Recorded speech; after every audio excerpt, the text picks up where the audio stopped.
Viren had avoided Madan for 3 whole days. 3 days. That was honestly a record. He hadn't replied to the message, hadn't gone to the well at the time Madan usually came. He had even taken the longer road home, the one with rocks, just to avoid that one stretch of path. And then, on the third morning, he went to see what Madan was saying about him. What he heard wasn't even that bad. But somehow, it was worse that it wasn't that bad. Now he had nothing to be angry about, and he was angrier than ever. He went to the banyan grove, sat down on a root as wide as a bench, stared at the ground like it had personally wronged him. That's when he heard someone at the river bend. He found Krishna crouched at the edge of the shallows, trousers rolled to the knee, a small woven net in his hands, completely unbothered by anything. Krishna didn't look up.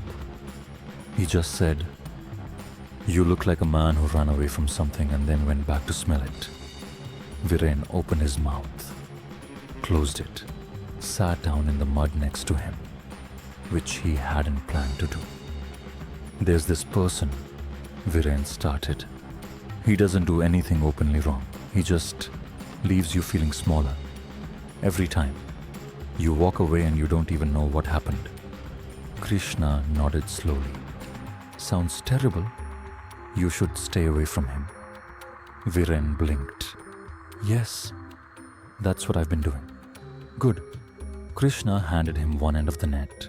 "Hold this side."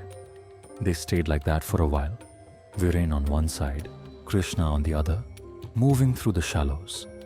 Fish slipped through, most of them. Then Viren said, "I saw him today though. Madan. I went to see what he was saying." Krishna looked at him then. Just looked. The peacock feather moved slightly in the river breeze. "I thought you were staying away." "I was. But I wanted to know." Viren stopped. He could hear how that sentence was going to end. Krishna turned back to the water. "You wanted to know if he was thinking about you." Silence. A fish slipped through the net. "The person isn't the problem," Krishna said. "What you keep offering him is..." "That's not fair," Viren said. "He started it." Krishna smiled. "He started it, you continued it. Which one of you is still doing it right now?"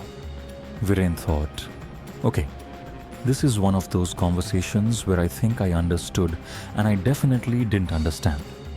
So I should just not care?" Viren asked. "Ignore it completely?" Krishna tilted his head. "Did I say that? You said stop offering. Attention is not the same as caring." Krishna pulled the net and a small fish flashed silver in it for a moment. Then he tipped it back into the water. You can stop feeding a person your attention and still be someone who cares. The fish doesn't stop being a fish because I let it go. Viren stared at the water where the fish had disappeared. When he looked up, Krishna was already walking back along the bank, sandals in his hand, the peacock feather catching the late light. He called over his shoulder. "The river doesn't chase the fish. They come back on their own." 3 days later, Madan said something at the market. Something about Viren. Someone told Viren about it. Viren listened, nodded once, went back to looking at the cloth he was choosing. He didn't go to check what Madan said next. He walked the short road home, not the rocky one. The river doesn't chase the fish. Like this story. Share it with someone who needs it. Subscribe to Soulhacks and go think about that.